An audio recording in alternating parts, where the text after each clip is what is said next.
Have you ever complained about the 10-degree cold? Thought you were freezing? Forget it. Today we're going to a place where 10 degrees would be a summer day at the beach. Welcome to Yakutia, the coldest city on the planet, where 55 degrees C is just another Tuesday.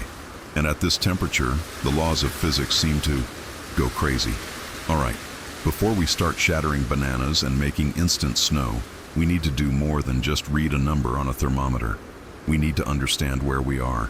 Because this isn't a sterile, empty laboratory. This is Yakutsk, a city of over 300,000 souls, living and breathing, quite literally, in the coldest inhabited place on the face of the earth.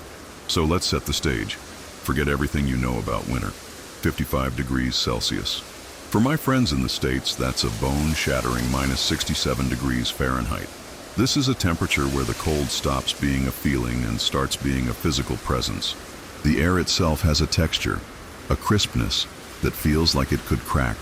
When you step outside, you are immediately greeted by a thick, freezing fog the locals call ice fog, which is formed by the moisture from car exhaust and human breath instantly crystallizing in the air. You are walking through a cloud of your own frozen existence. The city itself is a marvel of human engineering, built on a foundation of pure defiance. You see, Yakutsk is built entirely on continuous permafrost, a layer of soil, gravel, and sand that is bound together by ice and remains frozen year-round. This presents a unique architectural challenge. If you built a house directly on the ground, the heat from the building would melt the permafrost beneath it, turning the foundation into a slushy, unstable mess. The entire structure would warp, sink, and eventually collapse. The solution? They build the entire city on stilts. Massive concrete piles are driven deep into the frozen ground, and the buildings are constructed on top of them, elevated several feet off the surface. This allows the frigid air to circulate underneath, keeping the permafrost frozen and the city standing. It gives the entire place a surreal, almost futuristic look, as if it's a colony on another planet, hovering just above the hostile surface. Now, let's talk about the human element. What is a normal day like here? Well, it doesn't start with a hot shower. Bursting pipes are a constant threat. It starts with a ritual, the ritual of getting dressed. You don't just put on a coat. You assemble a suit of armor against the elements. Locals call it kapusta, the Russian word for cabbage, because it's all about the layers. First, the base layer, long thermal underwear.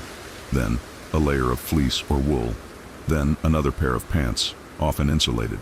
On top of that, the final, critical piece, the outer shell, a heavy-duty down-filled coat and snow pants. For your feet, forget sneakers. You need special boots called valenki or unti, traditional footwear made of felt or reindeer fur, designed to keep your toes from literally freezing off. Finally, the head and hands, multiple pairs of gloves, a thick hat, and a scarf or balaclava to cover every last inch of exposed skin. By the time you're ready to go outside, you've added about 10 pounds of clothing and your mobility has dropped by half. This isn't fashion. This is survival gear for the simple act of walking to the bus stop. And speaking of getting around, let's talk about cars. In Yakutsk, the car is both a lifeline and a high-maintenance beast. If you turn your engine off for more than 15 or 20 minutes in the deep of winter, the oil will turn to sludge, the battery will die, and the metal components can become so brittle they might crack. The engine simply will not start again until spring. So, what do? They just leave them running. All day, all night. From October to April, the city is filled with the low, constant hum of thousands of engines, idling 24/7. People who can afford it have heated garages. But for many, the cost of gasoline is cheaper than the catastrophic repair bill for a frozen engine. The air is thick with the permanent haze of exhaust, which contributes to that very ice fog we talked about. This environment even changes the way people shop. The central market in Yakutsk has no need for refrigeration. The entire city is the freezer. You'll see rows upon rows of fish, caught from the nearby Lena River, standing perfectly upright in boxes, frozen solid the moment they were pulled from the water. Merchants are bundled up so heavily you can only see their eyes, selling rock-hard blocks of meat and bags of frozen berries to customers who are trying to get their shopping done in the few precious minutes before the cold becomes unbearable. But before we make this sound like a fun, quirky adventure, we have to talk about the danger, because it's real. Metal becomes your enemy. Touch a piece of bare metal with your bare hand, and you'll lose a layer of skin. If your glasses have a metal frame, they can freeze to your face. The air is so cold it hurts to breathe directly. A sharp, searing pain that feels like swallowing tiny needles. You learn to breathe through your scarf to warm the air first. And then there's frostbite. It can set in on exposed skin in less than 10 minutes. It's insidious. You don't feel pain at first. You just feel nothing. Your nose, your ears, your fingertips turn white and waxy as the tissue freezes and begins to die. It's a constant, lingering threat that informs every single decision you make outside. So, with our gear checked and our respect for the cold dialed all the way up, it's time to open the door. The temperature outside is now reading a steady minus 55 Celsius. It's time to step out of the shelter and into the laboratory. All right, it's time. Those 3 words sound simple, but in this place, they carry an immense weight. It's time means we are deliberately choosing to leave this bubble of warmth and life and step into an environment that is actively trying to kill us. The decision hangs in the air for a moment. Through the triple-paned window, the world outside looks deceptively calm, beautiful even, under a pale, low-hanging sun. But we know what's really out there. It's a calculated assault on biology, and our only defense is preparation. This isn't just putting on a coat. This is a pre-launch sequence, and every single step is critical. First, the gear is laid out. It looks less like an outfit and more like the disassembled components of a personal life support system. On the bed, a symphony of synthetic fabrics, wool, and down. This is our arsenal. Every piece has a name, a purpose, and a non-negotiable role in the mission. A single mistake, a forgotten glove, a zipper that snags, a fabric that isn't quite right, isn't an inconvenience. It's a critical failure point that can lead to rapid onset frostbite or worse. The process begins. The ritual. You have to start by getting rid of the clothes you're wearing inside. You don't wear cotton. Ever. Cotton absorbs sweat, and sweat is a death sentence here. The moment it gets cold, that moisture freezes, turning your own body heat against you, leaching warmth away from your core at an alarming rate. So the first thing you put on is a base layer of merino wool or high-tech synthetic fabric. This is your second skin. Its only job is to wick moisture away from your body, keeping you fundamentally dry. Next comes the mid-layer. This is your insulation. For us, it's a heavy-duty fleece jacket and pants. This layer's job is to trap air. Your body heat warms that trapped air, creating a thermal barrier, a personal pocket of warmth that you'll carry with you into the frozen world. As you pull it on, you start to feel the bulk. Your movements become a little more deliberate, a little less free. This is the beginning of the transformation. Now, for the outer shell. This is the armor. This is your shield against the primary enemy, the wind. The wind at minus 67 Fahrenheit is not just wind. It feels like a solid force, a physical blow that can strip the heat from your body in seconds. This outer layer is a formidable high-tech fortress of Gore-Tex or a similar material. It's completely windproof and water-resistant. As you zip it up, the sound is a loud swoosh of nylon. It's the sound of sealing yourself off from the world. You pull up the hood, and your peripheral vision narrows. Your senses are already becoming focused, isolated. But the core is the easy part. The real battle is fought at the extremities. Your hands, your feet, your face. These are the vulnerable outposts where the cold will attack first and most viciously. For the feet, we start with a thin liner sock, again, made of a wicking material. Over that goes a thick, heavy wool sock. Then you step into the boots. These aren't your stylish winter boots from back home. These are Valenki, traditional felted wool boots, or modern equivalents that look like something an astronaut would wear on a moonwalk. They are heavy, cumbersome, and feel like you're strapping 2 small sleeping bags to your feet. But they are the only thing that stands between you and losing your toes. The hands are even more complex. You start with a thin pair of liner gloves. These allow you to maintain some dexterity for fine motor tasks, like adjusting a camera setting, but you can't expose them for more than a few seconds. Over these go the real protection, massive down-filled mittens, not gloves, mittens. Keeping the fingers together generates more warmth.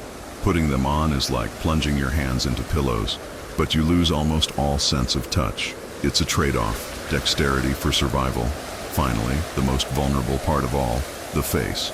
A balaclava goes on first, covering your head, neck, and most of your face, leaving only a small opening for your eyes and nose. Then, a heavy wool scarf is wrapped around your neck and lower face. And last, a pair of ski goggles, not sunglasses. The metal in sunglasses would freeze to your skin. The goggles protect your eyes from the brutal wind and prevent your eyelashes, which will frost over and freeze together in minutes, from becoming a problem. Every inch of skin is now covered.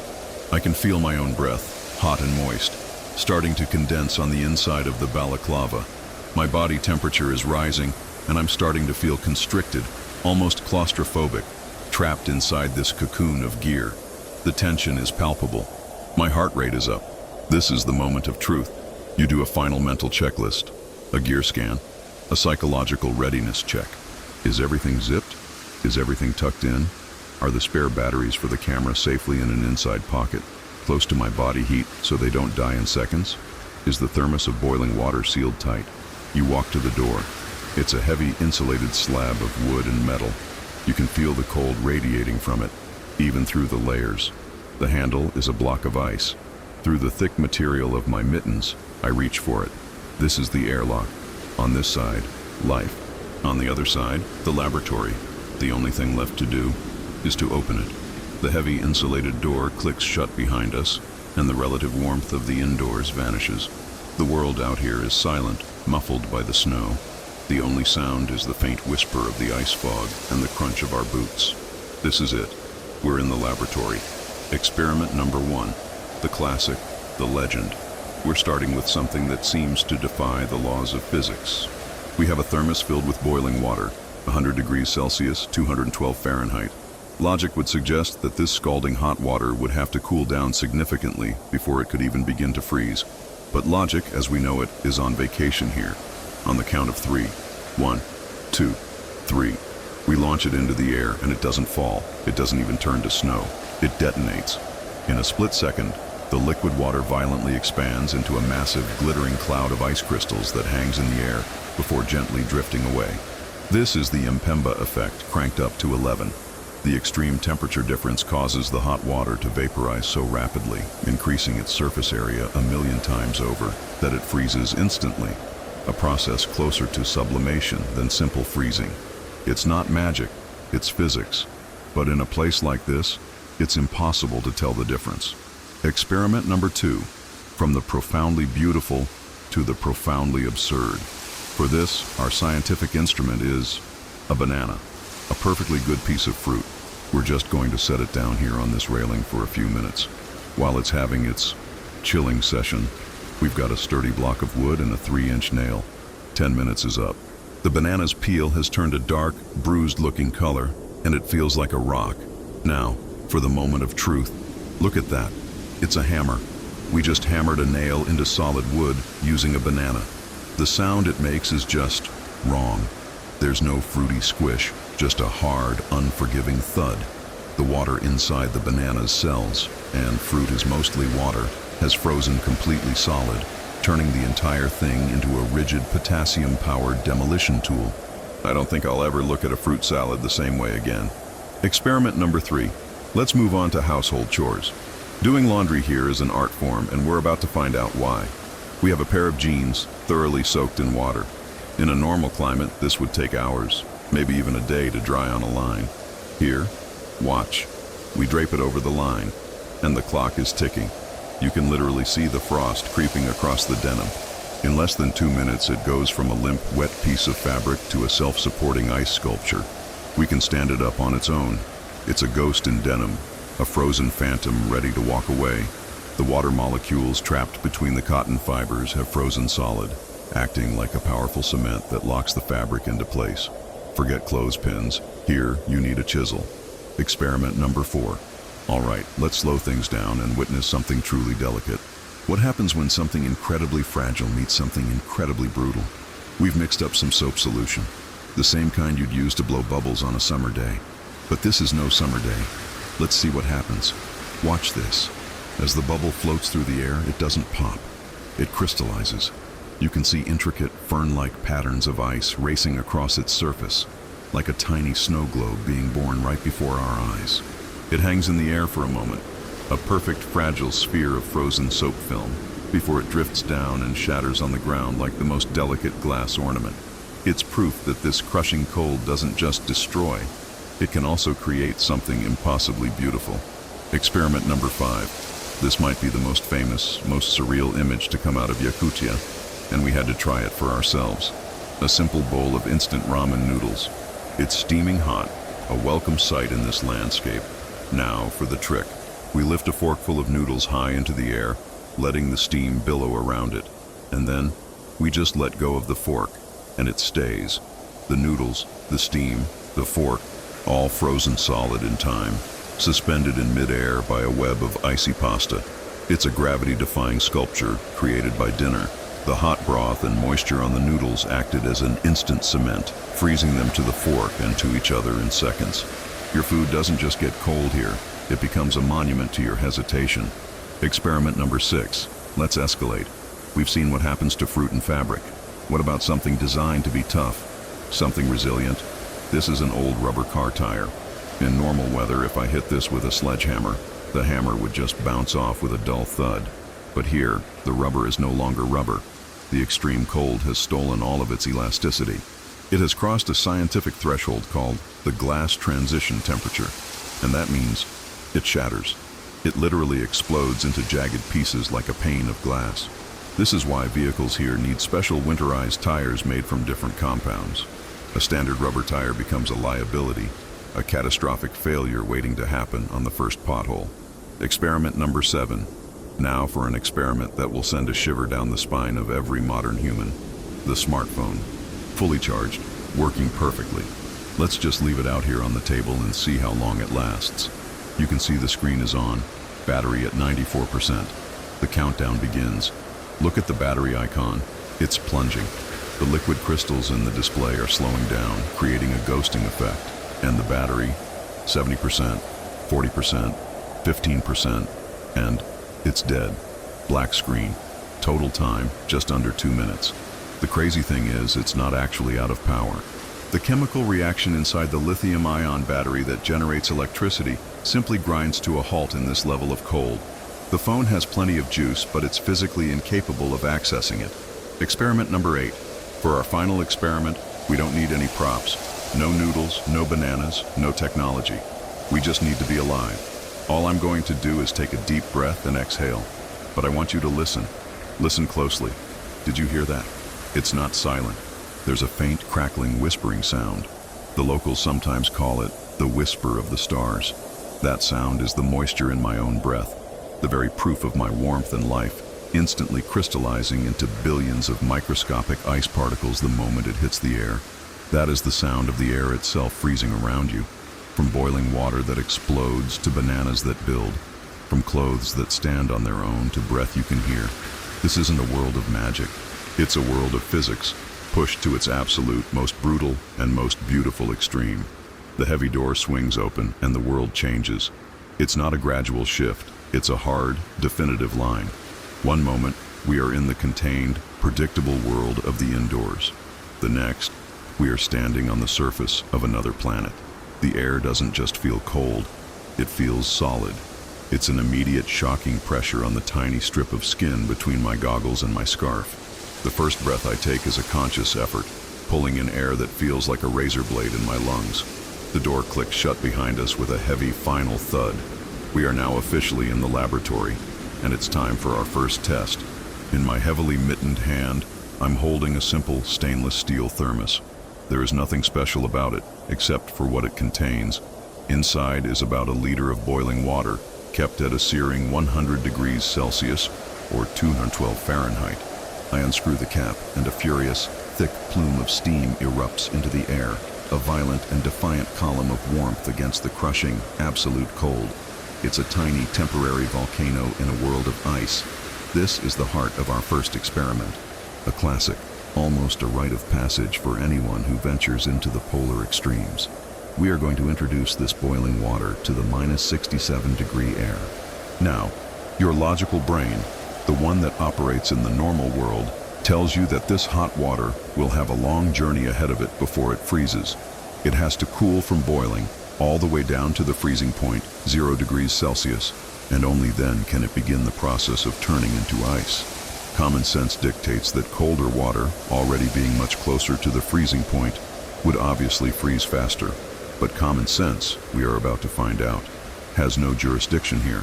What we are about to witness is a stunning, real-world demonstration of a phenomenon known as the Mpemba effect. It's a counterintuitive principle that states, under certain conditions, hot water can freeze faster than cold water. It's a scientific puzzle that has been observed for centuries, from Aristotle to Descartes, and even today, physicists don't agree on a single simple explanation. Let's break down what's happening, because it's a perfect storm of physics. First, there's evaporation. The boiling water is throwing off a massive amount of hot vapor. This rapid evaporation actually reduces the total volume of water that needs to freeze, but more importantly, the process of evaporation itself is a cooling process. It carries a huge amount of heat energy away from the remaining liquid. Second, hot water holds less dissolved gas than cold water. These gases can slightly impede the formation of ice crystals, so the purer hot water has a clearer path to freezing. And finally, and perhaps most critically in this demonstration, is the sheer violence of the temperature difference. This isn't a gentle cooling in a freezer. This is a shock to the system on an epic scale. When we throw this water into the air, we are going to increase its surface area 1,000-fold, exposing every single droplet to the brutal, energy-sucking cold at the exact same time. All right, no more theory. It's time for the practical. I take a firm stance, feet planted in the crunching snow. My goggles are already starting to frost over at the edges. I grip the thermos, feeling its residual warmth even through my thick mittens. This is it, the opening ceremony. I swing my arm back and then forward in a wide, sweeping arc. The water leaves the thermos not as a simple stream, but as a glittering sheet of liquid tearing through the air. For a microsecond, a fraction of a moment frozen in time, it is still water. You can see it, a shimmering, translucent wave against the stark white background. And then, the chaos begins. Sound of a sudden deep whoosh that quickly escalates into a sharp, expansive crackle. The transformation is absolute, and it is violent. The water doesn't freeze, it detonates. It explodes into a massive, instantaneous cloud of ice. There is no intermediate step. There is no slush. It is a direct, brutal conversion from liquid to solid. The sound is stunning. Not the gentle hiss of steam, but a sharp, crackling roar as billions of ice crystals are born in a single, violent instant. The cloud hangs in the air for a moment, a glittering, man-made nebula of diamond dust, catching the pale sunlight in 1,000 tiny sparks. It's bigger than you can imagine, expanding to fill the space around us before the impossible. Beautiful particles begin to drift slowly back to Earth. They settle on my coat, on the ground, not as drops of water, but as a fine, light powder of ice. I'm left standing with an empty thermos, the inside of which is now instantly coated in a thin layer of frost. The sudden, furious release of energy is over. The air is still again. The silence that follows is more profound than the noise it replaced. We have just witnessed the environment's power in its purest form. This wasn't just a cool trick. It was a conversation. We presented a question in the form of boiling water, and the Arctic answered with an immediate, overwhelming, and beautiful display of force. It's a violent handshake, a clear demonstration that out here, the fundamental rules we take for granted are rewritten in a language of ice and vapor. And we've only just begun. After that display of almost cosmic power, the violent, beautiful birth of an ice cloud from mere water, you might be wondering what we could possibly do for an encore. Well, we're going to pivot. We're going to shift from the celestial and the elemental to the completely and utterly comical. Our next experiment leaves the world of physics and enters the realm of pure, unadulterated absurdity. For this, we don't need a thermos or a deep understanding of thermodynamics. We just need three things: a block of wood, a nail, and this. Our next volunteer, a banana. Yes, a banana. Take a good look at it. It is, by every definition, the antithesis of a tool. It's soft, it's squishy. Its primary purpose in life is to be a healthy snack, a source of potassium, or the setup for a slapstick comedy pratfall. It yields to the slightest pressure. Its peel is a delicate wrapper, and its flesh is famously creamy. We are going to ask this humble, unassuming fruit to defy its very nature. We are going to ask it to perform the job of a hammer. But before we can do that, It needs to be transformed. It needs to undergo a baptism by ice, a trial by frost. We are going to place our offering on the altar of the Arctic and let the environment work its strange magic. As we set it down on the frozen railing, it seems almost pathetic, a lonely sliver of tropical yellow in a vast monochrome world of white. But what's about to happen to it is a fascinating lesson in biology. You see, a banana is roughly 75% water. This water is neatly contained within millions of microscopic plant cells, each one a tiny self-contained packet of life, protected by a fibrous cell wall. In a normal environment, these cells give the fruit its structure and its familiar soft texture. But we are not in a normal environment. As the temperature plummets, the water inside those cells begins to do something remarkable and destructive. When water turns to ice, it expands by about 9%, and it forms sharp, jagged crystals. Now, imagine that happening inside a microscopic balloon. The ice crystals begin to form and grow, and their sharp edges pierce through the delicate cell membranes. The cell walls, the very structure holding the banana together, are systematically ruptured from the inside out. It's a chain reaction of destruction on a cellular level. The process takes about 10 to 15 minutes. The banana's vibrant yellow peel begins to darken, turning a bruised, deep brown black as the cells in the skin oxidize and die. A delicate layer of frost forms on its surface as if it's growing a sugar coating of ice. If we were to bring it back inside now and let it thaw, it wouldn't return to its former state. It would collapse into a sad, brown, watery mush. Its internal structure would be completely and irrevocably destroyed. But we're not letting it thaw. We are leveraging that destruction. By freezing it solid, all that cellular chaos is locked into a single rigid state. The ruptured cells and the ice that binds them together have transformed the fruit from a complex biological structure into a simple, solid, undifferentiated block of frozen organic matter. The banana is no longer a fruit. It has become a weapon. Okay, it's time. It's hard as a rock. Picking it up, the weight feels the same, but the texture is all wrong. There's no give, no softness. It feels like holding a cold, oddly shaped piece of wood. The moment of truth has arrived. We have our construction materials ready, a thick pine board and a standard 3-inch steel nail. I'll hold the nail in place, and I'll be using the banana as my hammer. This feels ridiculous. I'm fully prepared for it to shatter or just fall apart in my hand. Here we go. First strike. Wow. Okay, listen to that. There's no splat, no squish. There's a hard, definitive thwack, like hitting the wood with a proper mallet. The impact sends a jarring vibration up my arm. The nail drove in 1/4 of an inch. The banana is completely unharmed. It's incredible. Let's keep going. And there it is. The nail is driven all the way into the wood, flush with the surface. The job is done. And the tool? Let's inspect it. The banana is barely even scuffed. It is, for all intents and purposes, a fully functional, if bizarrely shaped hammer. This is the power of this environment in a nutshell, or I guess in a banana peel. It has the ability to fundamentally rewrite the rules of an object. It can take the softest, most yielding thing from our everyday world and turn it into something hard, brutal, and effective.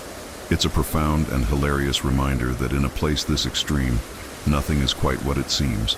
An object's properties are not fixed. They are entirely at the mercy of the cold. Now the only question is, what else can we build with? All right, we've learned that in Yakutia, a piece of fruit can be repurposed as a construction tool. The environment took an object defined by its softness and imbued it with brutal, unforgiving rigidity. So what happens when we subject another completely ordinary, everyday object to the same trial by ice? This time we're turning our attention from the kitchen to the laundry room. Our next experiment is about to redefine the simple, universal chore of hanging clothes out to dry. For anyone who's ever waited for their laundry to air dry on a warm, breezy day, well, this is a whole different ballgame. Out here, there is no drying. There is only freezing.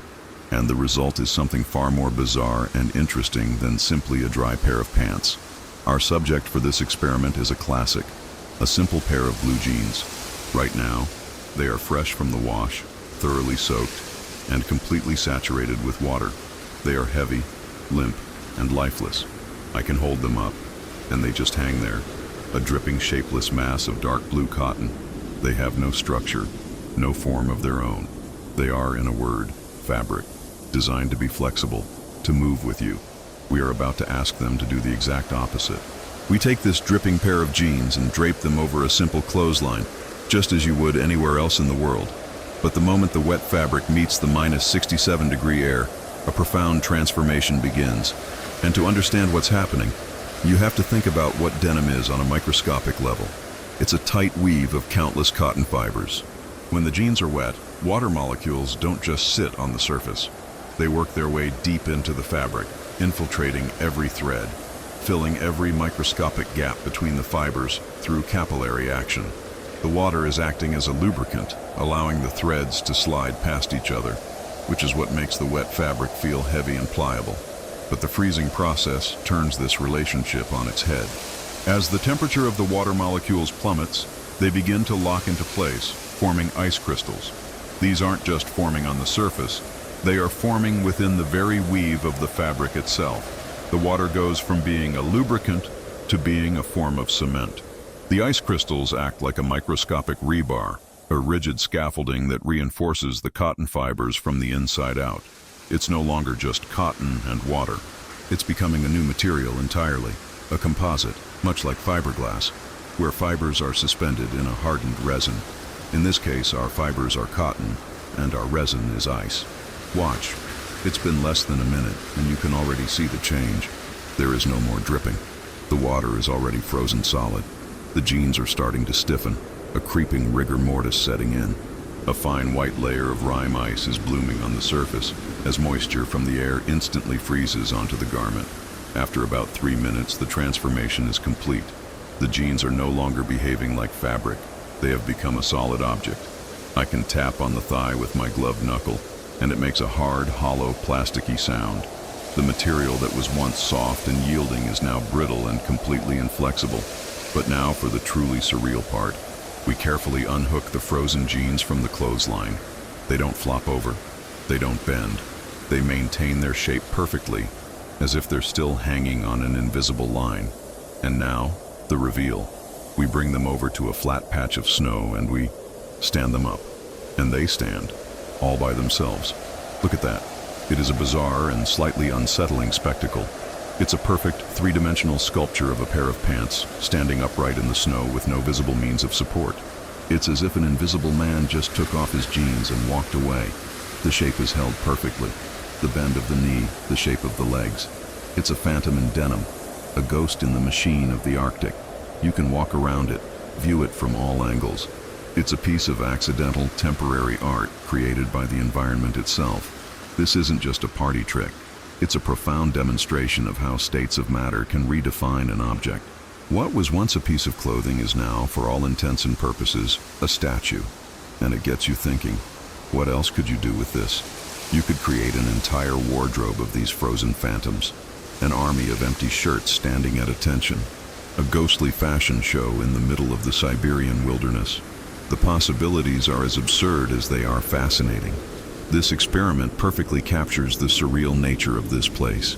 It takes the most mundane, everyday object and elevates it into something eerie, artistic, and completely unforgettable. It shows us that in Yakutia, the lines between liquid and solid, fabric and sculpture, are beautifully and bizarrely blurred. The cold isn't just a temperature, it's a sculptor. We've witnessed the cold act as a bludgeon, turning a piece of fruit into a construction tool. We've seen it act as a sculptor, turning a pair of jeans into a ghostly statue. Those experiments showcase the environment's raw, overwhelming power, its ability to impose rigidity and force upon the world. But now, we're going to ask a different question. Can this environment, in all its brutal strength, also be a delicate artist? Can it create something not just strong, but exquisitely fragile? For our next experiment, we are leaving the world of blunt force and entering the realm of pure, fleeting magic. We are going to blow a soap bubble. Now, that sounds almost laughably simple. A child's toy against the most extreme weather on Earth. The odds are stacked against us. A soap bubble is, by its very nature, one of the most ephemeral and delicate objects in our known universe. It is a perfect sphere of impossible thinness, a testament to the subtle laws of physics that govern our everyday world. To understand the miracle we're about to attempt, you have to understand what a bubble truly is. It's a microscopic sandwich, A razor-thin layer of water is trapped between two even thinner layers of soap molecules. The soap's job is to conquer a force called surface tension. Think of water molecules as tiny magnets, all desperately trying to pull on each other, which is why water clumps into droplets. Soap gets in between those molecules and lessens their grip, allowing the water to stretch into a thin, stable film. But the word stable is highly relative. This film is only a few millionths of an inch thick. It is in a constant state of near collapse, threatened by gravity, by the slightest breeze, and by its own water evaporating. A bubble's life is measured in seconds. Our challenge is this. Can the minus 67-degree air freeze that impossibly thin layer of water solid before the bubble collapses on itself? Will the very act of crystallization, the sharp edges of the ice forming, be the thing that pops it? We've tweaked our bubble solution, adding a little corn syrup to give it more durability. Our own small cheat against the laws of physics, but it's still a long shot. This is a race between creation and destruction on a miniature scale. All right, I dip the simple plastic wand into our solution. A shimmering, iridescent film stretches across the ring, swirling with psychedelic colors. This is the canvas. I bring it up to my mouth, carefully breathing through my scarf so the warmth of my breath doesn't instantly destroy it. A slow, steady breath is all it takes, and it's free. For a moment it is a perfect, ordinary soap bubble, wobbling slightly as it detaches from the wand. It floats, a shimmering liquid sphere against the stark white snow. It is a fragile liquid jewel, and its internal clock is ticking. But then, something extraordinary begins to happen. Watch the surface. Right there, a tiny speck of white appears, the first ice crystal, a seed of solid form on a liquid world. And from that seed, the magic spreads. Intricate, feathery patterns of frost begin to race across the bubble's surface. It's like watching a time-lapse of a fern growing, or a lightning strike unfolding in slow motion. The patterns branch out, forking and weaving, chasing the liquid iridescence and replacing it with the milky, opaque white of ice. It is a frantic, silent, and breathtakingly beautiful process. The entire surface is a battleground of competing crystals, each one fighting for territory, creating a mosaic of stunning complexity. In just a few seconds, the race is over. The cold has won. The entire bubble is now a solid, crystalline sphere. It is no longer a bubble in the traditional sense. It is a ghost of a bubble, a perfect, hollow globe of ice, so light it continues to float lazily on the air currents. It no longer shimmers. Instead, it glitters, catching the pale sun like a tiny frosted Christmas ornament. Its journey isn't over. It begins to drift slowly downward. It's so light that it doesn't fall. It descends. It touches the surface of the snow, and for a moment it holds. It rests there, a perfect impossible sphere, a tiny miraculous sculpture. I can lean in close and see the delicate interlocking patterns of frost etched across its surface. But its beauty is, by its very nature, temporary. The slightest disturbance, a gust of wind, the vibration of my footsteps, and it's gone. It doesn't pop, it shatters. It collapses into 1,000 infinitesimal shards of frozen light, a puff of diamond dust that vanishes into the snow. There is no wet spot, no soapy residue, just a memory of a perfect sphere. We've just witnessed something truly profound. The same crushing, brutal cold that can turn a banana into a hammer and a pair of jeans into a statue can also perform an act of incredible delicacy. It can build a palace of ice on a canvas of soap film, creating an object of breathtaking beauty, even if it's one destined to exist for only a few fleeting moments. This is the other side of the Arctic's power, not just its strength to destroy, but its incredible, surprising, and magical capacity to create. After witnessing a moment of such delicate, fleeting beauty, a tiny, crystalline world born and shattered in a matter of seconds, we're about to crash back to the hard realities of this place. We're moving from the poetic to the practical by exploring one of the most fundamental and universal human acts, eating. In any cold climate, a hot meal is more than just sustenance. It's a source of comfort, a moment of warmth, a ritual that feels like a small victory against the elements. And for this experiment, we're using one of the most recognizable comfort foods on the planet, a simple bowl of instant noodles. The steam rising from the bowl is a tiny dragon's breath of warmth and savory air. The comforting feel of the hot ceramic, even through my thick gloves, is a welcome sensation. This is a scene that plays out billions of times a day all over the world. It's familiar, it's mundane, it's normal, and that is precisely why we are about to corrupt it. Our experiment is based on a simple, real-world question. In an environment this aggressive, what happens if you just hesitate? What happens if, in the middle of a meal, you pause for just a moment to admire the view? The science of what's about to happen is a masterclass in rapid heat transfer. We have several things at play here. First, the noodles themselves. Having been rehydrated in hot water, they are now soft, pliable, and most importantly, have an enormous surface area. Each long, thin strand is a perfect radiator, designed to shed heat into the surrounding environment as efficiently as possible. Second, we have the broth. It's mostly water, of course, but it's also full of salts, oils, and starches from the noodles.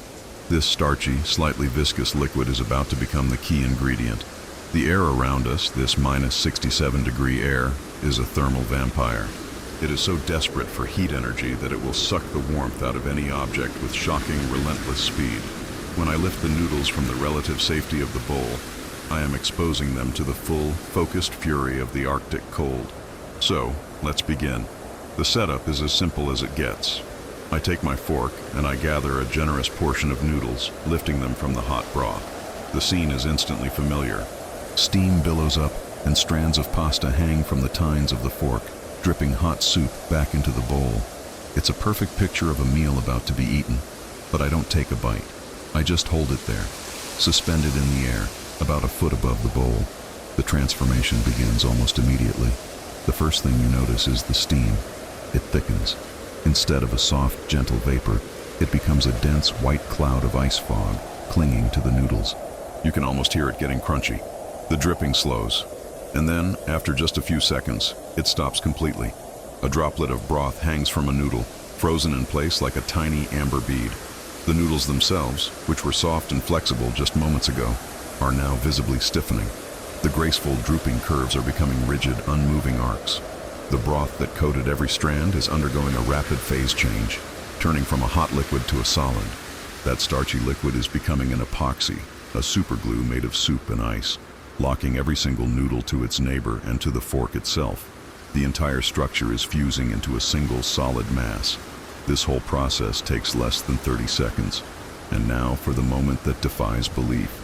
The noodles are clearly frozen solid. The fork is encased in a web of icy pasta. My hand is still holding it in place, but what if it wasn't? Slowly, carefully, I let go. My hand moves away and the fork stays. It doesn't fall. It doesn't even wobble. It hangs there, suspended in the vast cold air, held aloft by nothing more than a clump of frozen instant noodles. Let that sink in. We have created an impossible sculpture, a monument to a meal that will never be finished. Gravity is still here, of course, but it has been temporarily defeated by the incredible adhesive power of frozen soup.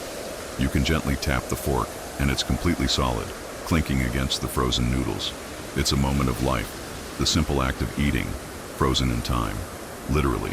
This isn't just a cool trick. This image has become iconic of life in the extreme cold because it so perfectly represents the central challenge of living here. You cannot stop. You must keep moving. Hesitation, a simple pause, has real, tangible, and bizarre consequences. Life doesn't just get cold here. It can be brought to a sudden, screeching, and gravity-defying halt. This frozen meal is a perfect, absurd symbol of Yakutia.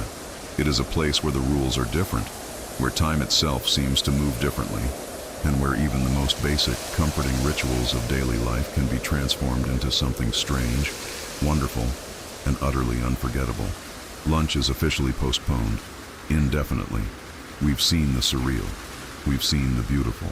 We've even seen the absurd. Now it's time to see the dangerous. We are about to shift our focus from the curiosities of this place to its unforgiving realities. This next experiment isn't about creating a sculpture or witnessing a fleeting moment of magic. It's about understanding why this environment is a relentless existential threat to the very technology we depend on for our survival. We're going to test the limits of something we see every day, an object designed from the ground up to be the very definition of resilience.